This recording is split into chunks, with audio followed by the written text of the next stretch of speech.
Thumbnail দেখে বুঝে গেছেন যাচ্ছি কোথায়। এখন আমরা দাঁড়িয়ে আছি রাদার আমি আর আমার বন্ধু দুজনে মিলে যাচ্ছি তারাপীঠ আর কঙ্কালীতলা। এটা হতে চলেছে এক রাত দুদিনের একটা প্রোগ্রাম, একদম বাজেট ট্রিপ। যদি ট্রিপটা 2000 থেকে 2500 টাকার মধ্যে কমপ্লিট করা যায় তাহলে কেমন হয়, সেটাই করার চেষ্টা করব। শুধু ট্রেনের রিজার্ভেশন হয়েছে D5 Kolkata Haldibari superfast express, যার নম্বর হচ্ছে 12363। এই ট্রেনে করে যাচ্ছি আপনার রামপুরহাট, সেখান থেকে যাব তারাপীঠ। ট্রেনটি ছাড়বে সকাল 9টা বেজে 5 মিনিটে আর রামপুরহাটে গিয়ে পৌঁছবে 12টা বেজে 5 মিনিটে। তো আমি ট্রাভেল করছি D5 কোচ সেকেন্ড সিটিংয়ে। তো একমাত্র ট্রেনের টিকিটই কেটেছি, আর কিছু করা হয়ে ওঠেনি, মানে হোটেল করা হয়ে ওঠেনি। হোটেল রামপুরহাটে গিয়েই করবো, মানে তারাপীঠে গিয়েই করব। তো একদম বাজেট ট্রিপ হতে চলেছে। ইচ্ছা ছিল গণদেবতা অথবা কাঞ্চনজঙ্ঘাতে যাওয়ার, কিন্তু দুটোরই টিকিট পেলাম না। তো ফাইনালি এই হলদিবাড়িতে আমরা টিকিট কাটলাম। এই ট্রেন প্রত্যেক দিন যায় না, আজকে বৃহস্পতিবার, ট্রেনটি চলে মঙ্গলবার, বৃহস্পতিবার আর শনিবার করে। তাই ভাবলাম বৃহস্পতি আর শুক্রবারটাই আমরা করে আসি, তাই এই ট্রেনে যাওয়া। চেষ্টা করবেন যদি শিয়ালদার থেকে ধরতে পারেন তাহলে কাঞ্চনজঙ্ঘা, আর হাওড়ার থেকে ধরলে আপনার গণদেবতা, তাহলে খুব 10টা সাড়ে 10টার মধ্যে আপনারা গিয়ে পৌঁছবেন তারাপীঠে বা রামপুরহাটে। সেখান থেকে তারাপীঠ চলে যাওয়া খুব সহজ, মানে 11টার মধ্যে আপনারা পৌঁছে যেতে পারবেন। এই ভিডিওতে আপনারা আমাদের তারাপীঠ পর্বটা দেখবেন। এর পরবর্তী ভিডিওতে আমরা নিয়ে আসব কঙ্কালীতলা পর্বটা। ধরুন গণদেবতা অথবা কাঞ্চনজঙ্ঘাতে টিকিট পেলেন না আর শেষ মুহূর্তে আপনাদেরকে আসতে হয়, তাহলে এই ট্রেনটাতেও আসতে পারেন। যদিও বা এই ট্রেনটা সপ্তাহে 3 দিনই চলে, মঙ্গলবার, বৃহস্পতিবার আর শনিবার। তো যদি অন্য দিনও আসতে চান তাহলে কলকাতা থেকে আরও অনেক ট্রেন আছে যেগুলো করে আপনারা চলে আসতে পারেন। দেখি আজকে আমি কটায় পৌঁছই রামপুরহাট। কলকাতার থেকে রামপুরহাট যেতে ভাড়া পড়লো 242 টাকা ট্যাক্স নিয়ে। এমনি ভাড়া হচ্ছে 115 টাকা করে, মানে কাউন্টার থেকে কাটলে পরে আপনার 115 টাকা করে, অনলাইনে কাটলে পরে আপনাকে ওই অনলাইন 20 টাকার যে চার্জ সেটা দিতে হবে। 211 কিলোমিটার ট্রাভেল করব, সময় নেবে 3 ঘন্টা, মানে 9টা 5-এ ছেড়ে 12টা বাজে 5 মিনিটে এই ট্রেনটির রামপুরহাটে পৌঁছানোর কথা। সেই মতো 3 ঘন্টা, মাঝখানে 2টো স্টপেজে হল্ট করবে। এই ট্রেনে যদি আসেন তাহলে পর্যাপ্ত খাবার নিয়ে আসবেন, শুকনো খাবার। মানে বর্ধমান আর বোলপুর এই দুটো জায়গায় দাঁড়ায়।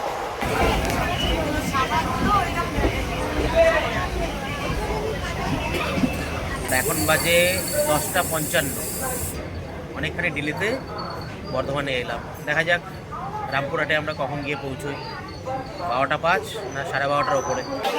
বর্ধমানে এসে নিয়ে শেষ পর্যন্ত সিঙ্গাড়া, সকালে ব্রেকফাস্ট সিঙ্গাড়া দিয়ে রেখেছি।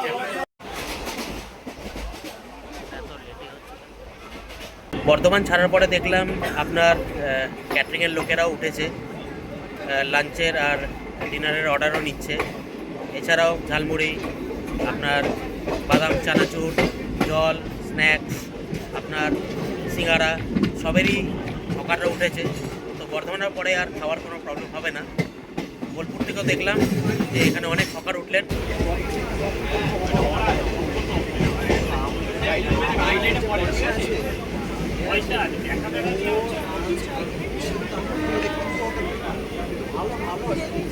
ঘড়িতে বাজে 12টা 55, আমরা প্রায় 50 মিনিট ডিলে করে এসে পৌঁছালাম রামপুরহাট। টোটো না অটো? অটো, হ্যাঁ তাই হবে, তো ওটি কিছু বাস সেখানে চলে না সাধারণত। আচ্ছা, ওকে, তাহলে অটো বা টোটো যেটাই পাওয়া যাক না কেন সেটা ধরবো, যাবো তারাপীঠ। এখান থেকে 9 কিলোমিটার। এই যে 1 নম্বর এক্সিট দিয়ে বেরোনোর রাস্তা।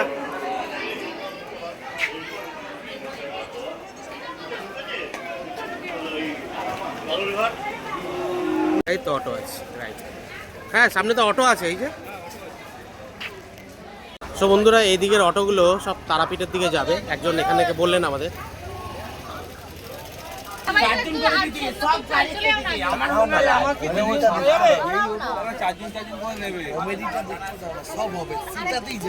এখানে একটা ভালো রকম প্রবলেমে পড়েছি। কিরকম প্রবলেম?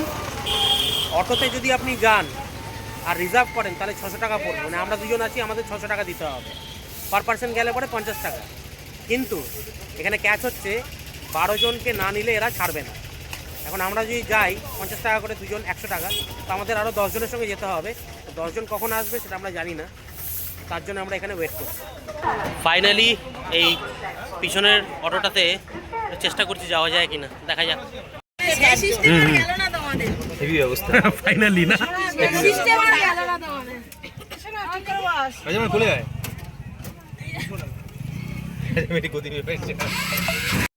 রামপুরহাট স্টেশনে ম্যাক্সিমামই বড় সাইজের বিক্রমের অটোগুলো ছিল, যেগুলোতে 12 জন প্যাসেঞ্জার হয়, যেরকম আমরা বসে যাচ্ছি।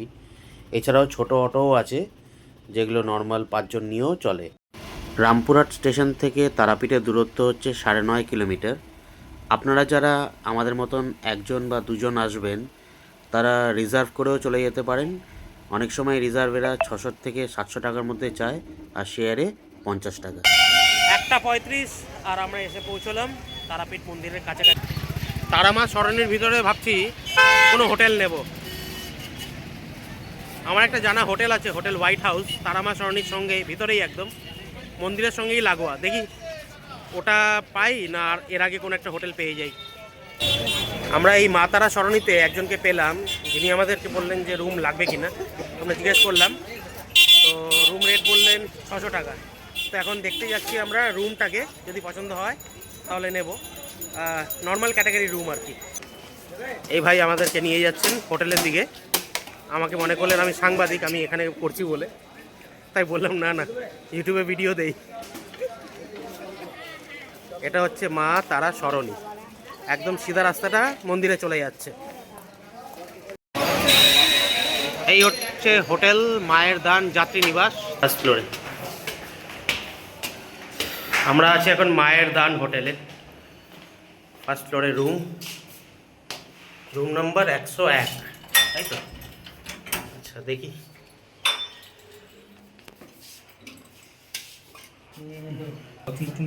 হ্যাঁ একটু দেখে নে।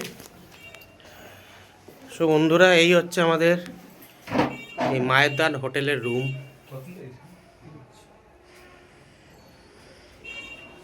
মোটামুটি চলনসই একটা ভালো বিছনা আছে, ডাবল বেড। সেই রুমের বাথরুমটা হচ্ছে ঠিক এরকম, গিজার আছে 106, পাশে আছে 105। দেখি বাথরুমটা দেখ তুই, একই রেট তো? বাহ, খুব সুন্দর। রুমটা বড় আছে, বাথরুমটা, হ্যাঁ বাথরুমও ঠিক আছে। হ্যাঁ নিয়ে নি, এটাই নেব, এটাই বেশ একদম। হ্যাঁ ঠিক আছে, চলো। আচ্ছা ভাড়াটা ঠিকঠাক বলো। আমরা রুমের ভাড়া 600 টাকা। এবার এসি নিলে আলাদা ভাড়া পড়বে, গিজার নিলে আমরা দিছি দাও, গিজার এসি লাগবে না, গিজারটা চলবে তো? গিজার 600 টাকার বাইরে পড়বে। কত পড়বে? আপনারা যদি দুবার গিজার নেন 800 টাকা পড়বে, একবার যদি নেন 700 টাকা পড়বে। একবার বলতে কাল সকালে গিজার লাগবে একবার, একবারে 1 ঘন্টা যদি নেন 100 টাকা। আচ্ছা, হয়তো আপনি একদিনের মধ্যে দুবার অনেকে নেন, এখন নেয় বা পরে নেয়, তাহলে 800 টাকা। তাহলে বুঝতে পারলেন তো, একবারে দেবে 1 ঘন্টা, ঠান্ডা জলেই করে নেব। ওটা ঘন্টা হিসাবে ভাড়া, বুঝতে পারলেন তো? তুমি রুম ফ্ল্যাটে ঠিকঠাক করো একটু করে ভাড়াটা, আমার মনে হয় ওটাই। রুমের দাদা 600 টাকা এসে আসবে। এখন বাজার সিজন বুঝতে পারছি। আর কি রুম আছে সেটা দেখো না, হ্যাঁ? আর কি রুম দেখো না। Single bed, double bed room আছে। আসলে আমরা একটু কনফিউজ আছি কোন রুমটা নেব, 101টা না 106টা, দেখা যাক। সো বন্ধুরা, এই রুম নাম্বার 101টাই আমরা ডিসাইড করলাম। কি এটাই ভালো লাগলো? বেশি নিট এন্ড ক্লিন লাগলো, হ্যাঁ আর বাথরুম নট একদম স্যাটিসফ্যাকশন, এটা আমি বলে দিলাম। ঠিক আছে, আশা করি সবই এরকম হবে। আমাদের নেক্সট ডে বলে এটা আমরা, এটা খুবই বাজেট প্রপার্টি। আমি আপনাদেরকে প্রমিসই করেছিলাম 2-2.5 হাজারের মধ্যে আমরা যদি করে যেতে পারি। তো তার মধ্যে এটা হচ্ছে একটা ক্যাটাগরি যেখানে 600 টাকায় আমরা রুম নিলাম, মানে আমাদের পার হেড পড়লো 300 টাকা করে। প্রায় দুপুর 2টো বেজে গেছে, এখন স্নান করতে হবে, ঠান্ডা জলে স্নান করে নেব। A few moments later. 2:45 বাজে, স্নান হয়ে গেছে দুজনেরই, বেশ ফ্রেশ লাগছে স্নান করে। সকালে করে এসেছিলাম, আরেকবার করে নিলাম। গিজার নেইনি, ওই ঠান্ডা জলেই, ঠান্ডা অতটা নেই, প্লেজেন্ট ওয়েদার। যাই হোক, সুকুমলের একজন চেনা পরিচিত পান্ডা আছে, ওনাকে ফোন করেছিলেন, উনি আসছেন। ওনার মারফতে আমরা দেখি ভাবছি পুজোটা দেব, এখানে পুজো সামগ্রীও কিনবো। আর সকাল থেকে কিছুই খাওয়া হয়নি, আপনারা দেখলেন। ওই 1 কাপ কফি দুজনে আর ওই সিঙ্গারা। তো একবারেই ব্রাঞ্চ করে নেব, ব্রেকফাস্ট অ্যান্ড লাঞ্চ পুজো দিয়ে এসে নিয়ে। বাইরের দৃশ্যটা এরকম, দুপুর 3টা বাজতে চলে। আশপাশে এগুলো সব হোটেল, আর হোটেলের নিচে সব পূজা ভান্ডারের দোকান। হোটেলটা এতটাই বেসিক যে এরা বেসিক যে অ্যামেনিটিসগুলো, মানে আপনার জলের বোতল অথবা আপনার সাবান, কোনো কিছুই দেয়নি। সুকোমল নিচের থেকে একটা সাবান নিয়ে এলো, ওনারা দিলেন, তাই সেটা দিয়ে আর কি স্নান টান করা হলো। তো আপনারা যখন আসবেন তো আপনারা বেসিক জিনিসগুলো কিনে নিয়ে আসবেন বা সঙ্গে করে নিয়ে আসবেন। টুথপেস্ট ওগুলো সব নিয়ে এসেছি, কিন্তু বেসিক যে অ্যামিনিটিস লাগে কোনো কিছুই এখানে পাবেন না।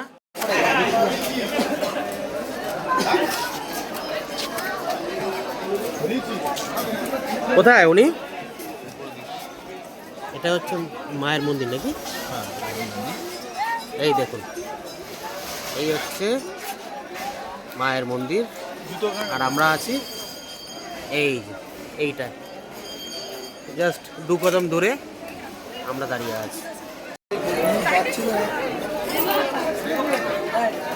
তো উনি হচ্ছেন আমাদের চেনা পরিচিত পান্ডা। সুকুমল এর আগেও এসেছিল, ওনাকে দিয়েই পুজো দিয়েছেন। আমরা 100 টাকা করে ডালা নিলাম, তার মধ্যে 12 পিস আপনার প্যারা থাকবে, একটা জবা ফুল থাকবে, আর কি থাকবে গো? আলতা থাকবে, আলতা, সিঁদুর, ফুল, ধূপকাঠি এগুলো থাকবে, আর সঙ্গে 12 পিস প্যারা, আর একটা মায়ের চূর্ণি নিচ্ছি। তো বন্ধুরা, এটা হচ্ছে 1 নম্বর গেট। তারাপীঠে গিয়ে মা তারাকে দর্শন করতে হলে আপনাকে কিছু জিনিস খেয়াল রাখতে হবে। সাইডে দেখুন একটি চার্ট চলছে, সেই চার্টের মধ্যে মন্দিরের সব খুঁটিনাটির বিষয়গুলো দেওয়া আছে। আপনারা যখনই মা তারার কাছে পুজো দিতে যাবেন তো এই বিষয়গুলোকে খেয়াল রাখবেন। অনেকখানি হেঁটে যেতে হচ্ছে, আর মোটামুটি পান্ডা যা বললেন 1.5 থেকে 2 ঘন্টা আমাদের লাইনে দাঁড়াতে হবে। এখন বাজে 3:05, মানে টোটাল ওই 5টা অবধি, 5টা সাড়ে 5টা অবধি হয়তো দাঁড়াতে হতে পারে। সুকুমল কিছু বলতে পারবি এগুলো, এটা কি হচ্ছে? তারামায়ের পুষ্করিণী কুণ্ড কিছু লেখা আছে, কিছু একটা কাজকর্ম চলছে। আচ্ছা, হতে টাইম লাগবে এটা? Under construction. হ্যাঁ, আন্ডার কনস্ট্রাকশন। আর আমাদের যেতে হবে একদম ওইখানটায়, ওখানে গিয়ে আপনার ফোন জমা হয়ে যাবে, তাই আর ভিডিও করতে পারবো না। যতটা পারছি আপনাদেরকে করে দেখিয়ে দিচ্ছি। আজ আমরা বহুদিন বাদে এসেছি, আজ আমি বলছি সুকমল সাহা। তো রাজা মোস্ট প্রবলি সেকেন্ড টাইম তারাপীঠে, তাই তো রাজা? হ্যাঁ, 13 বছর আগে এসেছিল। 13 বছর আগে রাজা এসেছিল, মা, ভাই, ফ্যামিলি নিয়ে মাসিরা সবাই ছিল। তো অনেক কিছু বদল হয়ে গেছে, অনেক কিছু বদল হয়ে গেছে, বদলই নিয়ম সংসারের। সেটাই। তো এখানেও বদলই হচ্ছে, সব কিছু চেঞ্জ হচ্ছে। তো রাজা ডালা নিয়ে দাঁড়িয়ে, এটা হচ্ছে আমার আর সুকুমলের। তো আমার এটা ডালা দুজনেরই। এখানে আছে বেশ কিছু, আমি তো বলেছি কি কি আছে। তো আমাদের এখন ওইখানে যেতে হবে, বেশ লম্বা লাইন করে। ভিআইপি লাইনে পুজো দিতে গেলে 500 টাকা করে দিতে হবে। তো আমরা ভিআইপি লাইনে দিচ্ছি না, আমরা নর্মাল জেনারেল লাইনে দেবো। না, আমরা একটু মায়ের কাছে বেশি সময় নিয়ে দাঁড়াবো, হ্যাঁ। অপেক্ষা করে দাঁড়াবো, ধৈর্য নিয়ে দাঁড়াবো ভাবছি। একদম 2-2.5 ঘন্টা মতো সময় লাগবে। এখন লাগুক। বাজে দুপুর 3:05। এখন 3:05 বাজে। মোটামুটি ধরে রাখছি 5টা-5টা অবধি। হ্যাঁ, ধরে রাখছি জানতে 5টা, হবে। ধরে রাখছি 5টা। ঠিক আছে, চলুন আগে যাই। ওই যে মন্দিরের চূড়া দেখতে পাচ্ছেন, ঠিক কত অবধি আমাদেরকে যেতে হবে। এখানে কনস্ট্রাকশন হচ্ছে পুরোটা ঘুরে। এখন এই দেখুন, পুরো ঘুরে যেতে হবে এখানে। আমরা এলাম ওই দিক দিয়ে।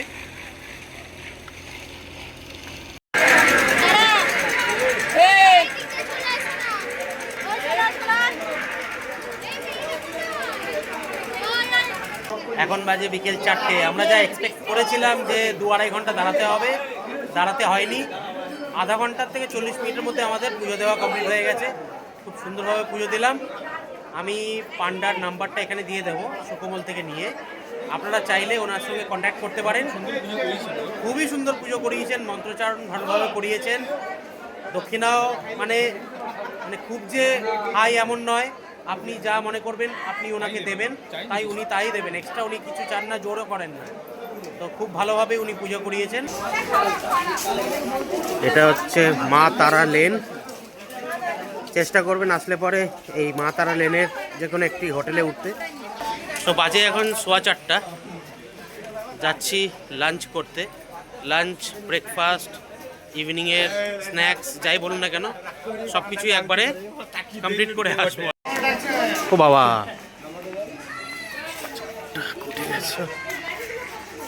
তাহলে সামনে একটা শঙ্কর হোটেল ছিল, এটা বন্ধ আছে এখন দেখছি। হোটেল মহাপ্রভু ভেজ মিল।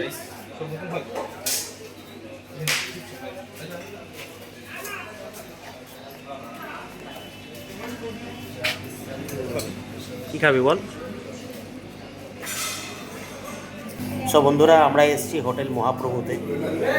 আয়রনি হচ্ছে 4:15 বাজে, আর আমরা দাঁড়িয়েছিলাম। উনি বললেন যে আমরা খাবো কি না, আমি বললাম হ্যাঁ খাবো। বলে এখনই ঢুকে যান, নাহলে বন্ধ হয়ে যাবে। তো আমরা একটা অর্ডার করেছি ভেজ থালি, একটা হচ্ছে এগ থালি, আর সঙ্গে 2টো ল্যাংচা। দেখা যাক কিরম ল্যাংচার স্বাদ পাই এখানে।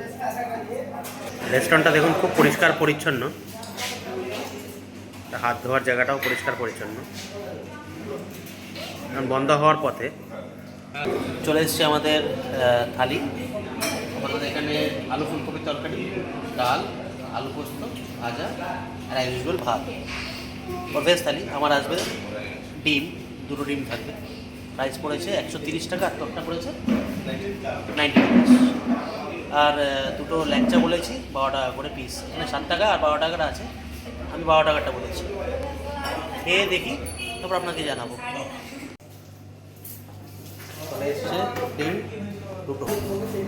ডিমের ঝোলটা একটুখানি মানে পাতলার দিকে, সঙ্গে পাঁপড়ও দিয়েছে আর চাটনিও আছে। আর ল্যাংচা বলেছিলাম, ল্যাংচা দিয়ে গেছে 12 টাকা পিস।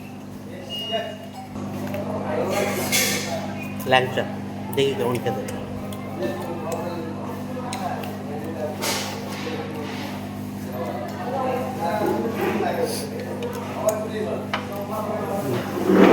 ভালো খেতে। খেয়ে নিয়ে একটু ঘুরতে বেরিয়েছি।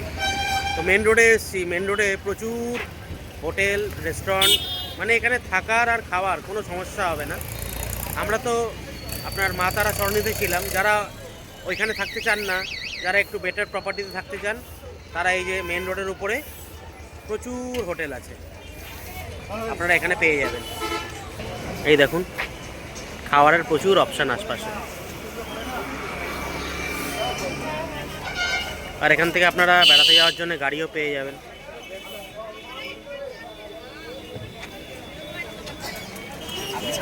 এখানে টোটোরা আপনাকে সাইট সিন করার জন্য বলছে, তো আমরা সেই সাইট সিন করবো না।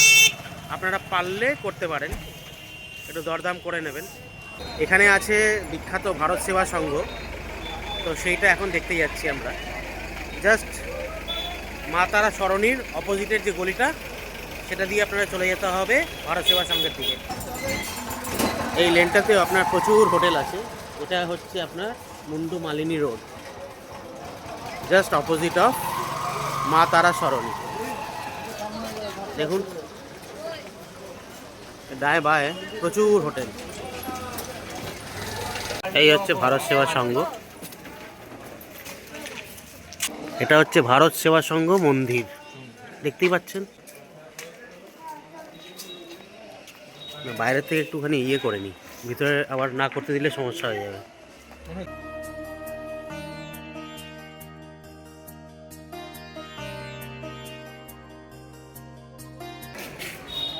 এখানে জুতা খুলে আপনাকে উপরে উঠতে হবে।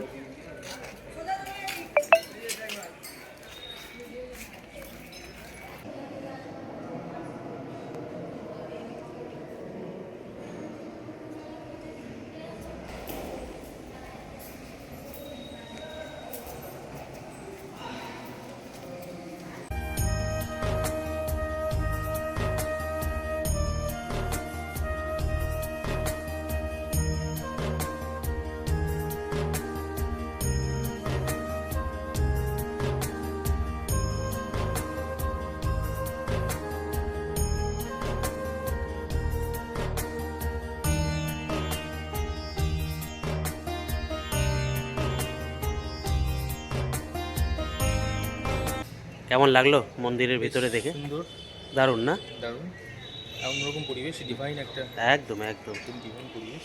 এখানে যতটা চুপ থাকা যায় ততটা ভালো। কতটা ভালো, বাট তবু একটা বাচ্চা কাছে থাকলে পরে যেতে হয়। ওরা তো ওরা তো ওই জিনিসটা তো করবে। তো আমি বলবো আপনারা অবশ্যই এখানে আসুন, ভিজিট করুন, দারুণ লাগবে। প্রচুর হোটেল, হ্যাঁ আশপাশে। কত কি পাওয়া যায় এখানে?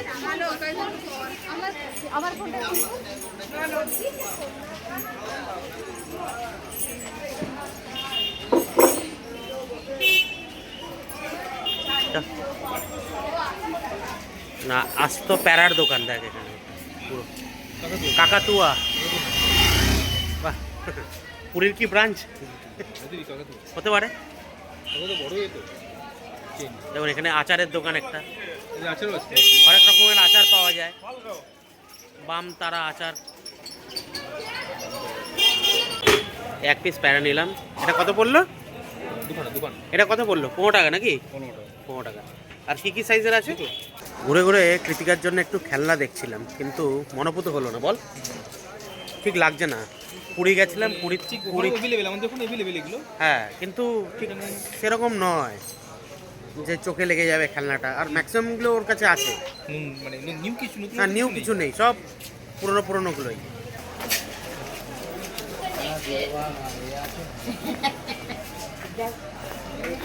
মন্দিরের 1 নম্বর গেটের উল্টো দিকে যে গলিটা চলে যাচ্ছে সেটাই হচ্ছে আপনার শ্মশানে যাওয়ার রাস্তা। আর এটা হচ্ছে সাধক বামদেবের ঘাট। এই শ্মশানের মধ্যেই আছে এই ঘাটটা। সন্ধ্যে 6টা বেজে গেছে, তাই আর আমরা শ্মশানের মধ্যে প্রবেশ করলাম না। তো আপনারা যদি আসেন তো আপনারা বেলায় বেলায় এই শ্মশানটাকে দর্শন করে নেবেন। এখন আমরা যাব আমাদের হোটেলের রুমে, একটু বিশ্রাম নিয়ে আবার বেরোবো, তাই তো নাকি? হ্যাঁ, চল। A few moments later. এখন বাজে 7:45, মানে 6টার সময় আমরা আমাদের হোটেল রুমে ফিরেছিলাম। তো বেশ ভালো রকম ঘুম দিলাম, আর হঠাৎ করে ঘুমটা ভাঙলো। এখন চা খাওয়া হয়নি, তাই একটু কি চা খাই, আর একবারে ডিনার করেই বাড়ি ফিরবো, মানে হোটেল রুমে ফিরবো। চল, রেডি? ও তো বেশ ভালো রকম ঘুমাচ্ছিল, আমি ওকে জাগিয়ে তুললাম যে ওঠ, চা খেতে হবে। এখন বাজে রাত্রি 8টা। আমরা তো দুপুরবেলা পুজো দিয়েছিলাম। এখন আপনাদের দেখাই এই সময় লাইনটা কিরকম দেখাচ্ছে। দেখুন কত অব্দি লাইন চলে গেছে। ওরে বাপ, দেখুন একবার।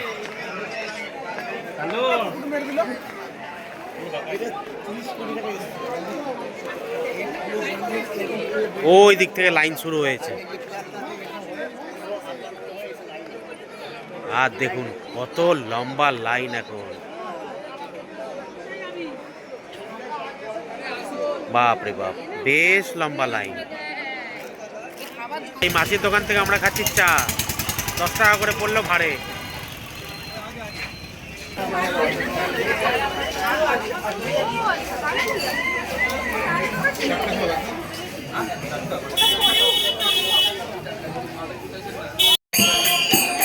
এখানে 3 ধরনের প্যারা পাওয়া যাচ্ছে। 360 টাকা কিলো, 420, আর এটা 480। এখন বাজে 9:45, তাই ভাবলাম একটু মন্দির ঘুরে আসি। তাই যাচ্ছি মন্দিরে, একটু বসবো, আর 9:30 9:30টার দিকে আবার ডিনার করতে বেরোবো।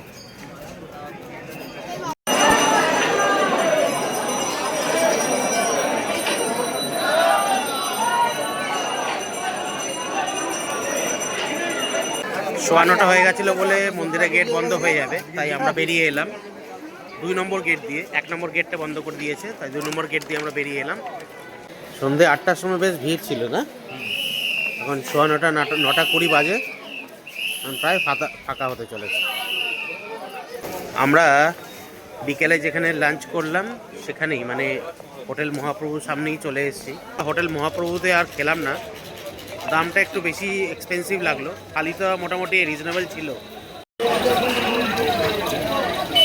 আমরা দাঁড়িয়ে আছি পূজারিনী সুইটস অ্যান্ড রেস্টুরেন্টের সামনে।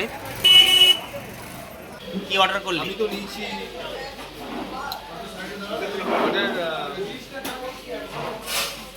বাটার প্লেন বাটার তো আচ্ছা, আর রুমালি রুটি, আর আমি নিলাম একটা এগ চিকেন চাও, তাই তো?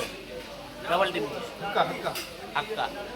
রেস্টুরেন্টটা আপনার এরকম সুন্দর অ্যারেঞ্জমেন্ট এখানে খাওয়ার।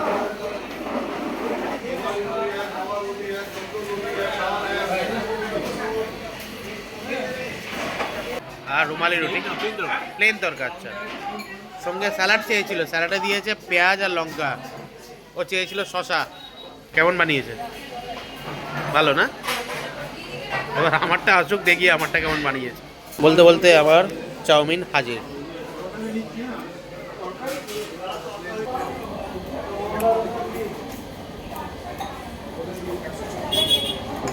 ভালো বানিয়েছে।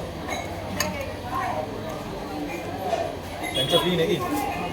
ল্যাংচা বললি তো? ও, আমরা ল্যাংচা অর্ডার করেছিলাম। দুপুরেরটা একটু মোটা ছিল, এটা একটু পাতলা। রেস্টুরেন্টের রুচিটা কিরকম?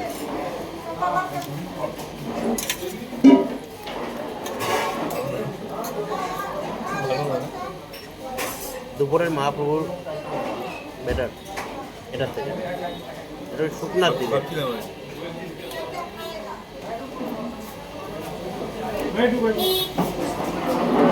সুকমল ল্যাংচা চেঞ্জ করে রসগোল্লা নিয়ে নিয়েছে। এই পূজারিনী হোটেল মিষ্টির দিক দিয়ে ডিসঅ্যাপয়েন্ট করেছে, তাই না? রসগোল্লাটা ভালো না একদম, ওই নিলাম চেঞ্জ করে, আর একদম টেস্ট নেই। ল্যাংচাও একদম ভালো না। চাও মহাপ্রভুর ল্যাংচাটা খেয়েছিলাম দুপুরবেলা, খুব ভালো ছিল, খুব ভালো ছিল।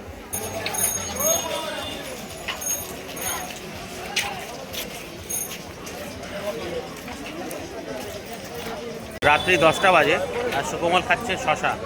ওকে পূজারিনী হোটেলে শশা দেয়নি, তাই ও এখান থেকে একটা শশা খুঁজে শশা খাচ্ছে। হতেই পারে ও যেটা পায়নি সেটা ও তো নিতেই চাইছে, তাই না? ও খেলো শশা, আমি খাচ্ছি আইসক্রিম। ঠিক আছে, কোনো সমস্যা নেই। মুসলিও দেবে লাইলা। আসলে সন্ধ্যাবেলা তখন বেরিয়েছিলাম, তখন চা খেয়ে নিয়ে আইসক্রিম খাওয়ার ইচ্ছা হয়েছিল। ও বললো তখন খাস না, রাতে খাবো। বললো ঠিক আছে, তুই খাস শশা, আমি খাই আইসক্রিম। এই আইসক্রিম দিয়ে আজকের দিনটা শেষ করছি। এটা খেয়ে নিয়ে যাব হোটেলের রুমে ফিরে। রাত্রি 10:15 বাজে আর এখন মা তারা সরণি পুরো ফাঁকা।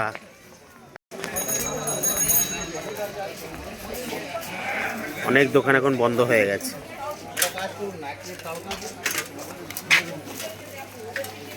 আর আমরাও চলেছি আমাদের হোটেলের রুমের দিকে। রাত্রি 11টা, জেগে আছি। তো আজকে আমাদের এখানে ফার্স্ট ডে এখানেই শেষ হলো। তো ভিডিওটাকে আর বাড়াবো না, ফার্স্ট পার্টটা এখানেই শেষ করছি। কিছুদিনের মধ্যেই আবার সেকেন্ড পার্ট মানে কঙ্কালীতলার ভিডিওটা নিয়ে আসবো, মানে ডে 2। তো ফার্স্ট দিনে আমাদের যা যা খরচ হলো সেটা আমি ডেসক্রিপশন বক্সে দিয়ে দেবো। এছাড়াও আমি বলে দিই কত হয়েছে। আমাদের লাঞ্চ পড়লো 250 টাকা, ডিনারও কত পড়লো? 250 টাকার মতনই না, ওরকমই 240। তো আপনার পড়লো হচ্ছে 490 টাকা। আর কালকে আমরা এখানে দিয়ে যাব 600 টাকা। মানে আমার এখনো অবধি টোটাল খরচ হয়েছে কত হচ্ছে? 1090 টাকা, তাই তো? আর আপনার অটোতে পড়লো আসে এতে 50 টাকা করে, আপনার 1190 টাকা। আর টুকটাক আমরা একটু কেনাকাটি করেছি, আর আইসক্রিম টাইসক্রিম এগুলো খেয়েছি, সেগুলো আপনার ওপরে খরচ আছে, আপনি করবেন কি করবেন না। তো মোটামুটি আমাদের 1200 টাকা প্রথম দিনের খরচ হয়েছে। যদি টিকিট ফেয়ারটাকে ইনক্লুড করি, মানে ট্রেনের টিকিট ফেয়ার, সেটা হচ্ছে আপনার 242 টাকা। তো আপনি সব কিছু ধরে নিয়ে এটা ধরুন যে আমাদের এই 1300-1400 টাকার মধ্যে এখন অবধি খরচ হয়েছে। তো এটা হচ্ছে পার হেড যদি আমি এটাকে দেখি তাহলে 700 টাকা করে মাথা পিছু এখন অবধি পড়েছে। তো সেকেন্ড ডে মানে এরপরে যে পার্টটা আসবে সেটাই আপনারা পুরো ডিটেলটা পেয়ে যাবেন যে আমাদের এই তারাপীঠ আর কঙ্কালীতলা মিলিয়ে টোটাল কত খরচ হলো। তো আমি সেকেন্ড পার্টে পুরো খরচটা আপনাকে দিয়ে দেবো। তো ফার্স্ট পার্টটা আমি এখানেই এন্ড আপ করছি। দেখা হবে সেকেন্ড পার্টে নেক্সট ডেতে। Thanks for watching Krittika travelogue channel and stay tuned for part 2 day 2.